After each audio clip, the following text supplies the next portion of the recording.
চৌমাথায় এসেছিলাম এটিএমে, তার মধ্যে দেখা হলো অভিদার সাথে আমার। অভিদা বলল চল আমাদের শিবাজি মহারাজের স্ট্যাচু আনা হবে। তা চলে এসেছি, অশোকনগরে গেছি, অশোকনগর থেকে আমরা দত্তপুকুরে এসেছি। দত্তপুকুরে এসে এখানে আমরা দেখলাম আমাদের শিবাজি মহারাজ রেডি। এই হচ্ছে আমাদের শিবাজি মহারাজ। পুরো বৃষ্টিতে পুরো ভিজে গেছি, জামা প্যান্ট সব পুরো ভিজা। এই যে আমাদের শিবাজি মহারাজকে আমরা এখন গাড়িতে তুলেছি, এবার আমরা নিয়ে যাব। এই যে আমাদের শিবাজি মহারাজকে গাড়িতে পুরো রেডি করে রাখা হয়েছে, এবার আমরা গাড়ি করে নিয়ে যাব শিবাজি মহারাজের জায়গায়। কি সুন্দর লাগছে, আর বৃষ্টিতে যে শরীর ভিজেছে কোনো অনুভব হচ্ছে না শিবাজি মহারাজকে দেখে। আমাদের এইসব ছেলেপেলে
आवाज दूर दूर तक जाना चाहिए।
এই সামনে স্থাপিত হবে আমাদের শিবাজি মহারাজ।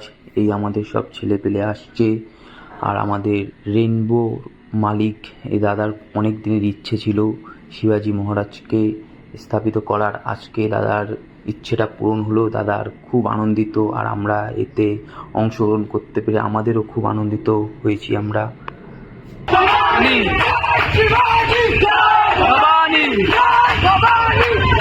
শিবাজি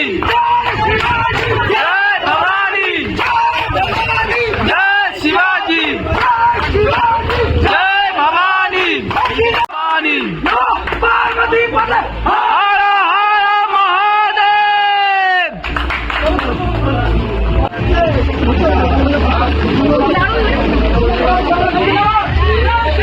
জয় ভবানী।